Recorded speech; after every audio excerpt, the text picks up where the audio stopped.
All right. What is up, everybody? Alex, are you up? Barely. For those that don't know, we always record this super early. So our joke will be always kind of like, we're dragging. But we are up. This is Keith, aka Gator Guy 231 across the DFS industry and on Sorare. Alex, are you on Tilt City? Tilt City FC on Sorare, at Lex Super on Twitter. Yeah. So today's episode is all going to be about progression. And just if you are new to the show, just a reminder, this show is all about Sorare for, as the first episode we said, for the rest of us. For those that don't have huge budgets, that can't toss in a few ETH to bail you out of some bad decisions, that are starting with a smaller deposit and just want to play the awesome game that is Sorare. This is all about those struggles, ideas, all that good stuff. Anything else to add? Alex, I told you I was going to get good at an intro eventually. I don't know if that was it, but it was close. We're close. That's the key. No, so one of the hardest things in Sorare that I've found is recovering from bad decisions. And when you're building a roster initially, especially like when I came in, I had no idea what I was doing. And some of my early decisions really hampered me for a while. So if you went by our prior video and kind of built the team the way we showed, at least with a template, then hopefully you wouldn't have too many issues. But there are a lot of things that affect your next step. Sometimes you pay a bunch for a keeper and he stops starting, and all of a sudden he's a albatross in terms of like actual money, and you feel like he's setting you back a ton.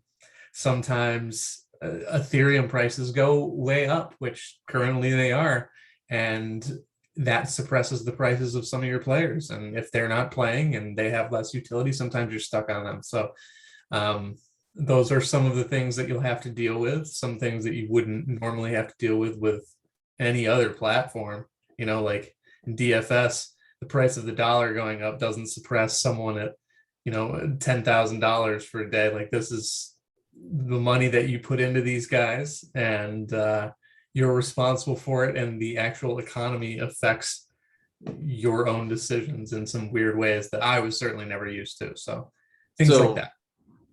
There's a lot in there that we'll try to remember to tackle, but I want to tackle the first thing because this is legitimately something I thought about at 10:30 last night for some odd reason, probably because I was trying to sell a guy and he hasn't sold. So about that, with the ETH rises and all that, there was on the RotoWire pod, I want to say 3 months ago, they had Maxime from Sorare Data. Shout out to Sorare Data. I just was checking while I was waiting for you. They just raised like almost $1 million, and good for them. Like, and guess what? That's great. I think if Sorare Data, like a companion app for Sorare, is getting huge, just imagine what that's going to mean for Sorare moving forward too. So I think that's great news just for all fronts. But shout out to him. He's been awesome when I've heard him on. But he mentioned about how desperately Sorare needs to choose one currency system, like one fiat. And at the time, I was doing pretty well. And I don't remember where it was. I'm like, no, I want my ETH. And I actually like fully realized that now. I was like looking at some notifications and all the new auctions I hit yesterday. And the one that jumped out to me was the goalkeeper from River Plate, Armani. And he's not like young. I want to say he's like 32, but that dude was like 0.4, 0.5. I mean, I've seen him up to like 0.6, 0.7, right? So like huge range, but all up there. And I think his number 2 serial auction for like 0.25 or 0.26. And that's probably because, especially in the auction space, you see a lot that's generated by the fiat. So the dollar price or the euro price or whatever the country somebody's in. And it probably was pretty equivalent to his last auction.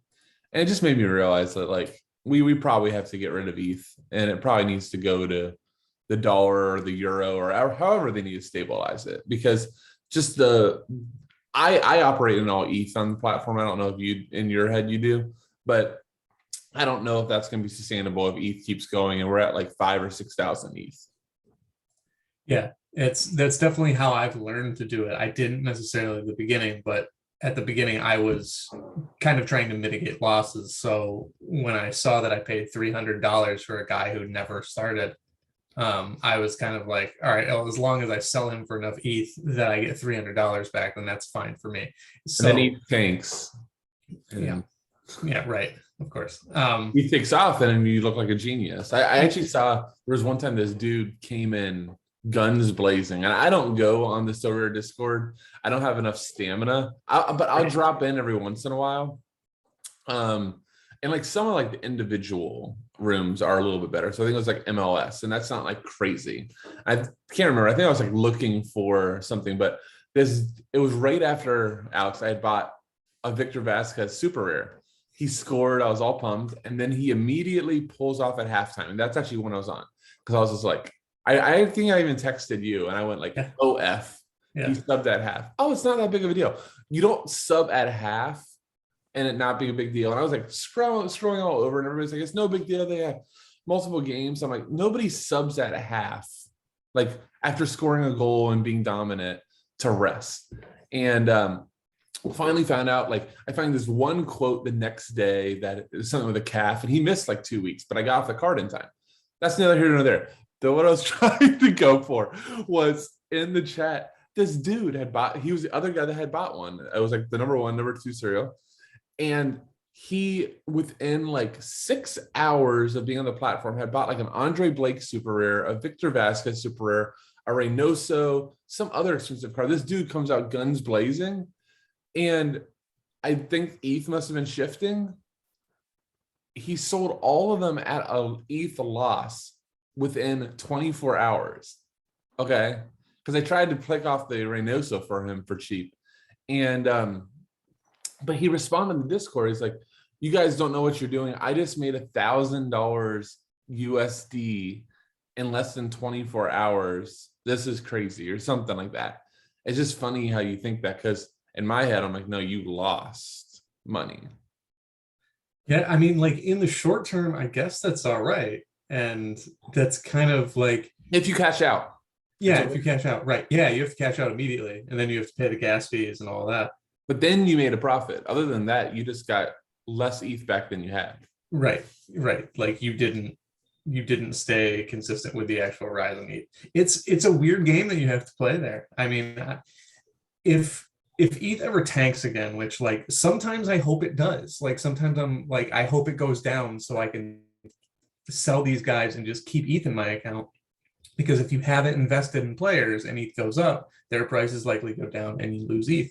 If it tanks and the market doesn't move and you're able to sell guys for like what you bought them, and then all of a sudden ETH recovers, which, I mean, it doesn't work that fast, but there have been times where I've just left a ton of ETH sitting in my account and it's just gotten more and more worthwhile. So it's just, it's a weird thing. But yeah, thinking of it in those terms, you have to know what you're doing. You have to know, like, if I was that guy, like I am cashing out and just taking my $1,000, and then, I mean, I don't know. I think if I did that, I'd have my tail between my legs and I wouldn't want to come back to the platform. Especially, yeah, I especially wouldn't want to pay the gas fees after doing that. So like, right. It's tough. It's really tough. And when you're trying to manage a team at a low budget, sometimes it can really feel like it's hamstringing you. Yep. So it can wreck you one way or another. So the name of the episode is SoProgression, and we kind of got off a little bit on a tangent, but it's building into it. And so I'm going to give you my quick overall take based on what we just said, and I want you to respond to it. So I think, and now this is a thought process before D5. Okay. I don't know if I've fully figured out the D5 landscape and how to progress. I guess. All right. I'm going to say two things in one. Sorry, Alex. You know this is how I do. So I guess I want to make you respond to two. Are you taking notes? Because I don't know if it all makes sense. But D5, I guess the progression is this. You put together a team. Hopefully you put together a team for a decent price, right? Like, 0.1 or 0.2, most of your money being spent on a goalkeeper. And you win some rewards in D5, and you either are using those rewards if it's a good one to make your team better, or you're selling those for ETH and you're accumulating ETH to buy rares. That would be what I guess the progression in D5 to D4 is. I guess first off, correct or incorrect? Yeah, I'd say so. Like you said, D5 is a different animal, it seems, because the profit margins are going to be so small. Like it feels like it's got to be really difficult. Like it feels like you have to podium to be able to progress to D4. But I guess that's.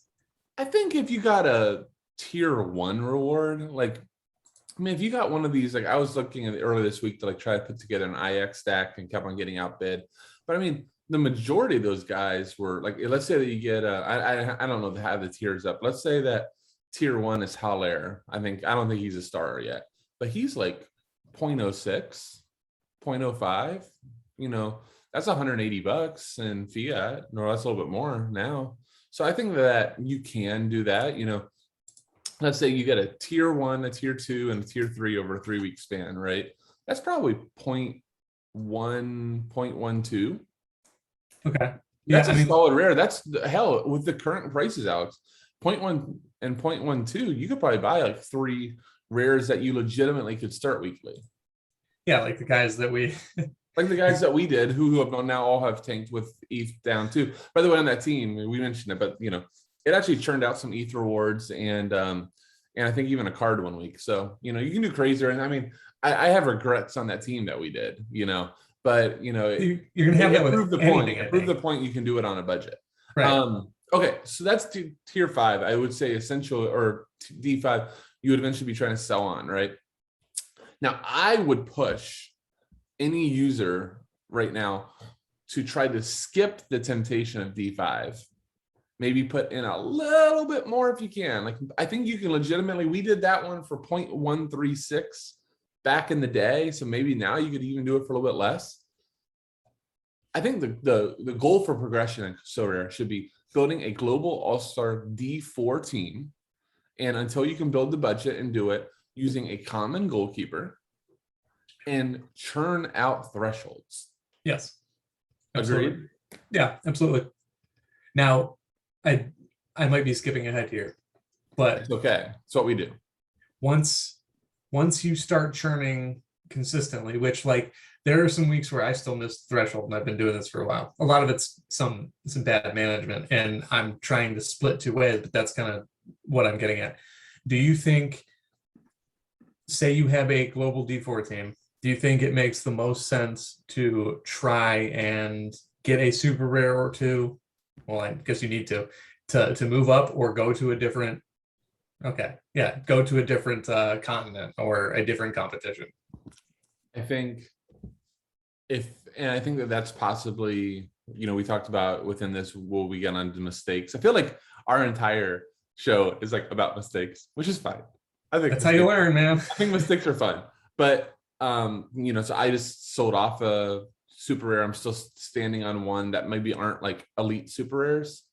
I think it's tough. Like, the one thing I learned about D3 trying to do it a couple of weeks, I would have done, you know, my tilt, what sent me to Tilt City, by the way, Alex, was selling who I thought was a crappy super rare after having for 3 weeks, only for him to put up a 90, and I would have gotten a tier 1. But those are mistakes. It's really hard to have a crappy super rare too, because you could have just put in a really good rare over them too. So like, I have one guy, my midfielder, that cost me like 0.21. Okay, so it's a pretty expensive card in the grand scheme of things. Sure. And he hasn't scored or assisted. He's a good player, Bart Ramsler, from Utrecht or something like that. But you know, he's been putting up like 45, 50 without a goal, without a decisive, and he's an attacking player, so he's solid. But those 45s and 50s, even with a 20%, you know, multiplier, it's like 55. Yeah. Not winning me weeks. Like, you need your super rares to really compete in D3. You have to have your super rares do something, you know, like 60 plus, where now they're in the 70s with their multiplier. And then you need your captain to get a decisive, because you need to get like 300 from 3 players. So all the scores are the high 300s to 400s. Right. So again, kind of what you're saying. No, I would not buy it. I would save up and I would get a killer rare team. Like I would want to play. If it was just me, like if I could do this all over again, I'm trying to do it right now while mitigating losses. I'm trying to lessen my team. I have too many cards that I just don't use and don't, I feel like have game utility, like where I would start them and feel good every week. Like I have like Sebastian Blanco. I know you have one of mine right now and you're going to use it. And it, like I bought him and I was so excited when it happened. And, you know, he's not starting every game and he's not playing 90 minutes. And these type of guys are like so tilting to use. Victor Vasquez is another one that puts up great scores, but you have this like concern every time you click his name, is he going to start? Like that's not the players you want.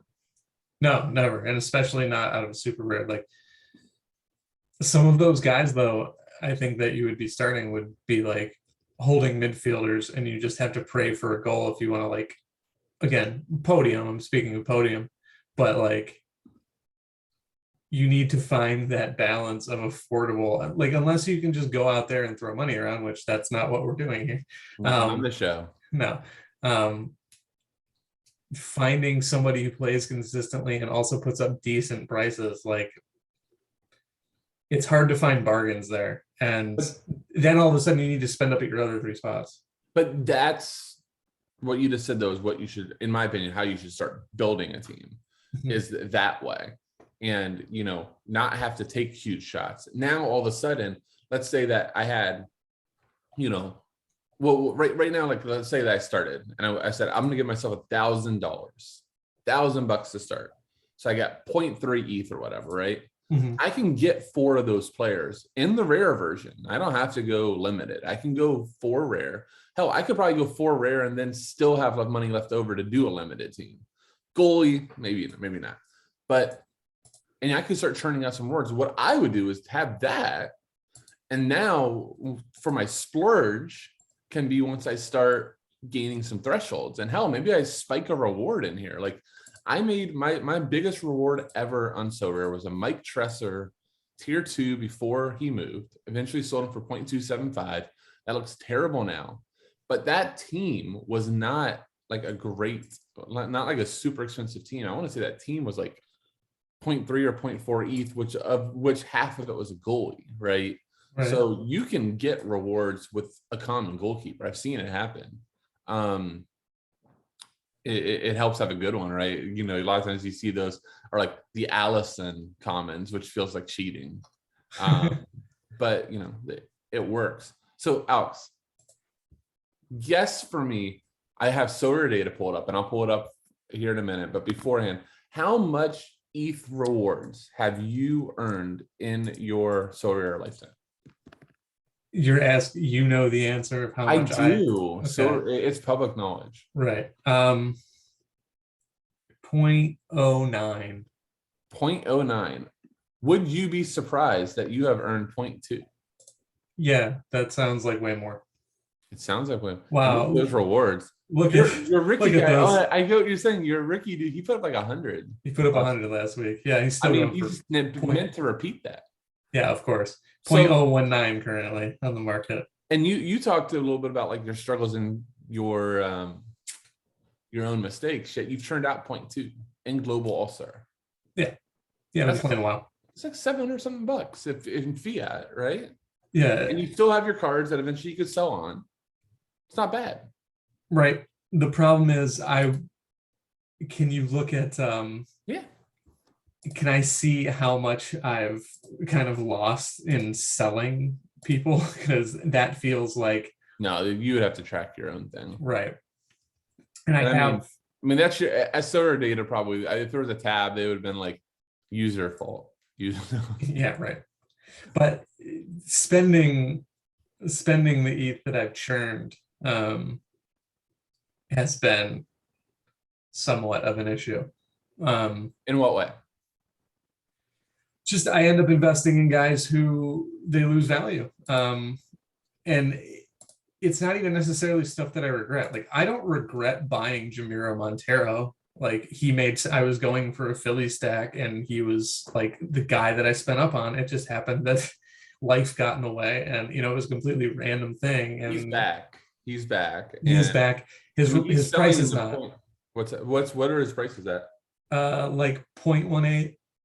So I mean, I'll just you have your Montero, I have my Zelarion, two outstanding players. MLS right now just is going down in value, and personally, I'm trying to think. This is actually where I wanted the conversation to go. So it's actually a really good segue for you to do that. Is I think right now, especially when ETH is going up, and we kind of started with this, so this is like a good coming all the way back together. I think you just have to accept some ETH losses because ETH just became more valuable. If you look at fiat, you're probably not all that down on Montero. And this is really hard for me because I talked to Laird about this before, that we always use this ETH and fiat thing conveniently, right? Right. So all of a sudden, you're way down in ETH, you made a bad buy, but hey, I only lost $50 in fiat on him. Versus if it goes the other way around, you want to do ETH, like you can like spin the things conveniently, really, really easily. Mm-hmm. But I'm more and more trying to put my head towards utility in the game and just the realization that in any card I buy, I almost feel like you should do it like a new car, Alex. You bought the player, you put him in a lineup, just accept that you just lost like 15%. Right. Okay. But stay with me. I'm not saying that everybody has to be that way, right? You can make some great buys and he goes on a run and gets 300s and you could double your money. That's fantastic. Your card just became a classic. But I think what we have to focus on with these cards is, and when we're making buys, is not what I could sell the guy on, not in 2 weeks what his value is. What is he doing for me in the game? Because ultimately, I think flipping is very hard right now and not even something I'm attempting whatsoever. It should all be about the game, grinding out ETH thresholds. If you have a big enough gallery, if you playing in a few leagues, trying to maximize your chance to get a card reward. I got one card reward last week, which ended like a 3-week drought for me. It was Russell Tybert. He stinks. I've owned him before. That was almost a mistake before. I just sold him for 0.033. On top of getting an ETH threshold, I made like 0.053 for the week. Yeah, that's beautiful. And that's my Zelarion I bought for 0.25. So back to the Zelarion Montero, I bought Zelarion for 0.255. I just saw a sale for like 0.12. That hurts. That's a terrible notification to get. But now he was in that lineup that got the Tybert award. So in a lot of ways, you can go, all right, 0.12, but he just won me a reward. Yeah. And you can see that in what you had pulled up where it says like what cards have won you the most cards. It's really cool. Which, like, if you're able to factor that in, if you're able to see that, then that's fine. It's just tough to look at the prices. Like you said, like getting that notification stinks. But yeah, absolutely. Like I'm going to use Montero. Like he's going to be a staple in my D4 lineup for, I mean, if he never recovers, maybe forever. Which is fine. I mean, he's not old. No, he's a good player. So right. Like I don't mind. And he gives you great SO5 scores. And my keeper Albatross is back, putting up 18s every week. But he didn't he put up like a 50 or 60 too? I think he put up one. Yeah. You might want to get out of him before he gets relegated though. Yeah, sooner or later. I'm waiting. Yeah. 37, 52, 15, 27. You might get benched. Yeah. So Alex, have you ever gone on Sorare Data and looked at what rewards a guy has got you? No, I had no idea how to navigate to this. So this is the first time you've seen this? Yes. So this is your Iraqi. That's my guy. All right. And look, he's now made you almost 0.065. Well, he made baby Sucre at 0.02. Not me. Oh, geez, my bad. So he's made you 0.02, 0.025, 0.045. Who do you think is your most valuable player that's won you the most? that's still on my team. I mean, it's Yeah. probably it's one of those two guys right there, Iraqi or Inagaki, I imagine. Let's see. Because So I you think click that on your player, by the way, and then you go to SO5 rewards. So yeah, he's made you 0.018 and then an ETH reward too. So not bad. No, I'm sorry, that's Coco Winna. and 2 cards too. He's been on both my card line. And Right, look at the percentage of points in my lineups that he's gotten. Like he's gone off, and he Right. scored again this week in the J League Cup, and I wasn't able to capitalize on it. So my point of showing you that was though is to again, I think that a big shift, and this is another thing like the Discord I saw months ago, is like, you know, Sorare has to protect, and this is kind of a good topic to get on for a couple of minutes as we kind of wrap up. I think we've somewhat done progression, at least we've touched on it among other random things. But you know, there was this I can't remember who posted it, but Sorare needs to protect our card's value. Sorare has to make it so I don't lose money. Well, the stock market does not make it so that you don't lose money. Like you go in guns blazing and make some bad buys, like you're going to get crushed. And Sorare is no different, nor should it be. There should not be a fair aspect. So what I think as we're wrapping up progression is we have to focus so much on not just what the player can do for me like this week, or could he go up in value? And it really should be, how does he make my team that I'm playing this game? Because at the end of the day, Sorare is a game. How can he make it better? How can I progress in terms of winning more to make this all work? I mean, I think that that's what the name of the game should be.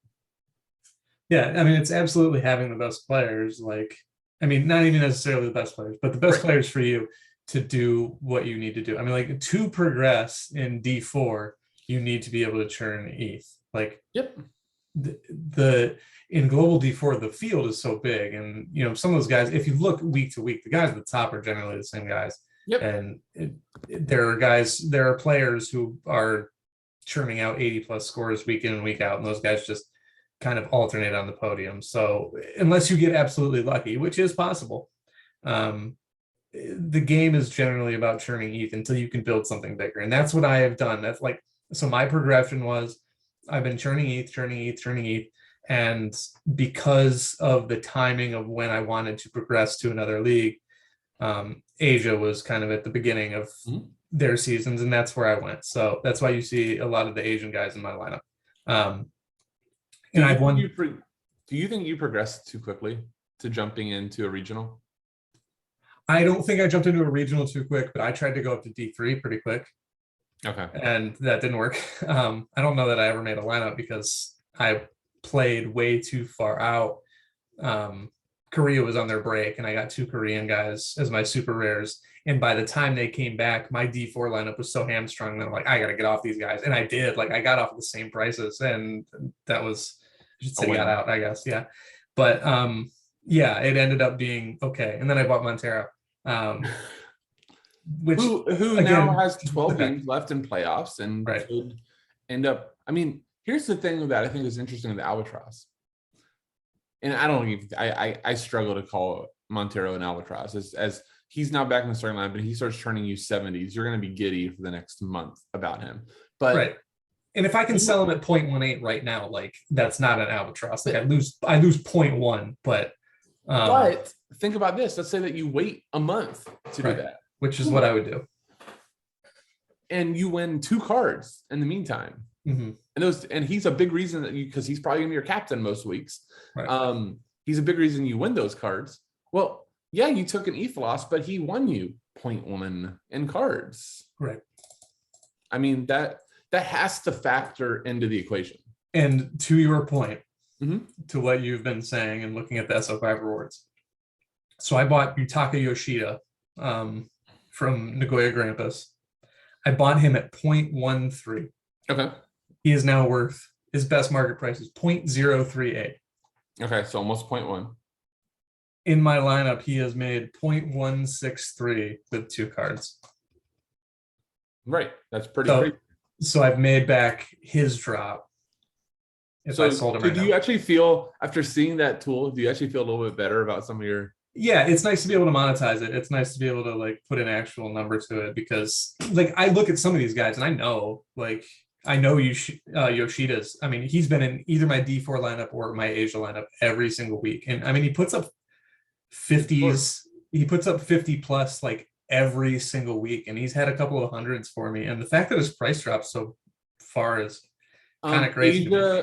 Asia and MLS have just fallen off a cliff. Yeah. I think people are short-sighted and everybody's just going to Europe and obviously Sorare adding all these new leagues and adding all these new cards. Everybody's always a prisoner of the moment. So this was an exercise I did, in preparation for this a few days ago.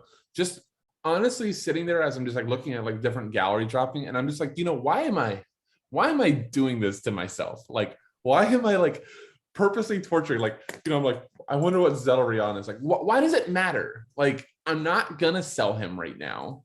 And he's going to be, if Columbus is playing, he is in my lineup, and there's like a 50-50 shot he's my captain.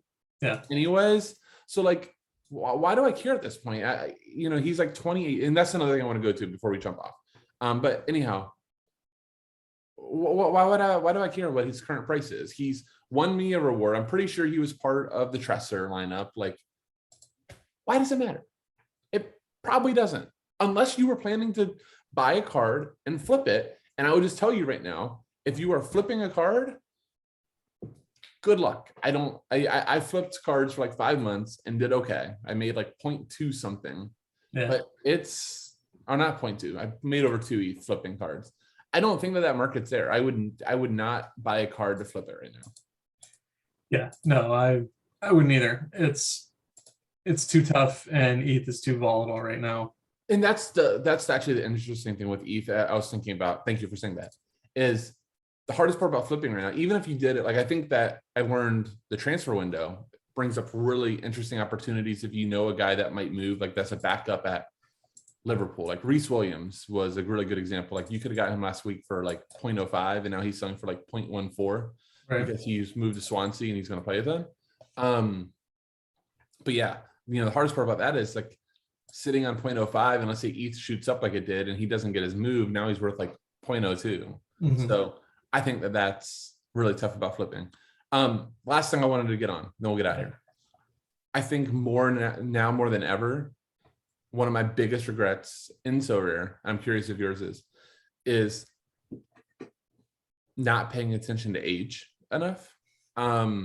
Because if we are going to hold on to the players at this point, we're saying that it's like a car, right? And that we're buying a player knowing that, if I try to sell him on, I'm going to take a loss right away. And I'm not saying that that's going to be every single card. I'm just saying if you approach it with that mindset, I think it makes you be that much more careful about who you buy. And I would not own Diego Valeri. I would not own my Japanese keeper that I kind of want to get off right now, who's won me some rewards. But like my realization going into the offseason is like he's 36. Yeah. I don't want to be researching J League news and finding out if a guy's retiring or if Frontal is going to bring on his successor.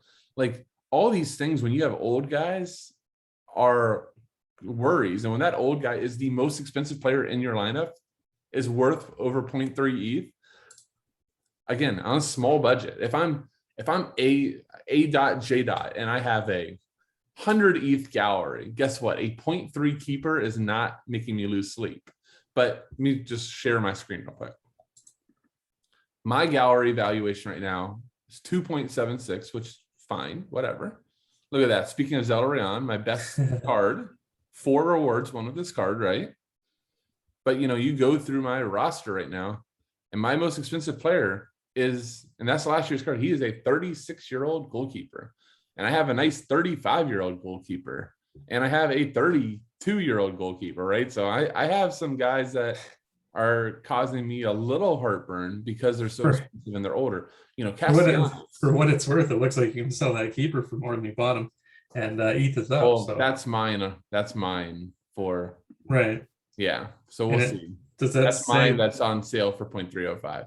It's on sale for 0.305. But like, Castellanos, 22-year-old, not worried. The guy. Ezekiel Barco, not worried. No. Kenny Mukhtar, 25. I'm not worried. Lucas Zelariant. You get my point. So Yeah. I just started thinking about that. I do think, because I was a long proponent of, hey, if I'm only going to use a guy for 6 weeks, why do I care about his age? Right. And I think that you have to worry about age for the sell on aspect. Absolutely. Just like in the real transfer market, old guys don't sell for as much as the young dudes. Right. Yeah. So I've bought guys cheaper because of their age. Like exactly. My keeper is 33, which is, I mean, not young, but for a keeper, like not terribly old. But he's sub 0.2. Like I bought him at 0.17 and he's been in all of my Asia lineups. So he's won me at least 2 cards. Right. And then the other one is my Edgar Silva is 33 and I bought him for 0.12. He's at 0.072 currently. Puts up 50 from the forward spot every single week. I swear he has a goal varred off every single week as well. But I got those guys on the cheap because of their age, but I've definitely been keeping track of age and not buying guys. You know, if 2 players start at 100% and they're the same price and one is 31 and the other is 27, I'm obviously taking the young guy. So yeah, there's just more long-term utility and he sells on a little bit or two. And I'm not here saying like you can't buy old dudes and all. I just think that you have to, and like you don't actually even have to buy only U23s either. I think U23s come at a premium sometimes, but I think it's just cognizant to know, you know, that the older guys, there are some more worries. And even as the manager, like you have a little heartbreak. Again, I just kind of went through with my goalies. You just have to be on top of it. I think what I want to close on, and I want to get your final thoughts on this and we'll get out of here, is I think, and I'm going to try to tie all the progression stuff back up. Before you start buying, before you start playing out the global all-star D4 team, which is what we're saying, if you want to progress through the game is the most important division to play, plan. You have to plan it. And you have to know what a guy, like, you know, so often when I was buying stuff, I was just buying, ooh, that's a deal. Like I'm on Sorare data. I'm like, oh, that guy's like auctioning for 20% less, or, oh man, somebody posted him way too, I'm buying him. And then once I bought him, now trying to figure out how he's going to help me. And it has to be the opposite. It has to be, who do I need? Who do I need right now for my team to progress, to give me a shot, not only at 250 thresholds where I can make 0.02 ETH every single week, but challenge for a card. I think that's the most important part of Sorare as a game, as a progression, as whatever you want to call it, as an investment vehicle, whatever. Yeah, it is. If you just go in randomly, like you're going to hit those speed bumps that we kind of talked about. Like if you're just buying random players, which again, that's what I did at the beginning. And again, like I wasn't even checking to see if they were playing on a weekly basis. So it's just like, this guy is worth this, so I should pay this, which isn't necessarily true. But like, even so, what I've been doing with these limiteds is just buying cheap U23s who have, you know, scores, like who have played in the last 5, not even worried necessarily about if they're playing consistently, and just putting out 0.0002 or whatever it is and just hoping for it. And I'm just talking about the limiteds, and you know, I kind of had the bankroll to be able to just throw money at some of these guys and hope one of them pops off and pays for the rest, whatever. But even now, like now that I have kind of a core of guys, I've stopped doing that. And I'm like, all right, if I want to make an actual D5 team, like what do I need to make this all work? And unfortunately, the answer is a almost 0.1 U23 goalkeeper in limited, which is not what I want to do. But like, I know that now. And if I just go buy some random dude and I'm playing them in global D5, like they're not going to start enough, or they're not going to put up big enough scores to really do much in D5. So like, there's just a planning aspect, and you have to have a plan. But I think a lot of times, like you have to play the game a little bit and churn out some ETH and understand what works and what doesn't, before really attacking with a plan. And so get in and, you know, try to churn some ETH and then decide what your next step is. And hopefully we've illuminated a little bit what that should be, at least to a degree. I hope so. And if you have any questions, feel free to reach out. On Discord, the same names that we went on. You can find it on Sorare if you search our galleries, or on Twitter. I'm at GatorGuy231. He's at Lex Hooper. Final plug. If you are interested, this is your first time watching a Sorare show and thinking about going to the game. First off, I hope all this made sense. It may or may not have been over your head, but we have a link in the bio. If you buy your first 5 cards in auction, you get 1 free. We also get 1 free. So we would love the support on that. Any final thoughts, Alex? No, I just, if you're watching this randomly and you do understand, I do hope you join up because it's a lot of fun. Yeah, it's, if nothing else, it's fun toward, like I joke with you. It's a love-hate relationship on the daily, but I do love it. It makes, going into weekends on top of DFS quite fun. So on that note, thank you all for watching. This is GatorGuy231. See you.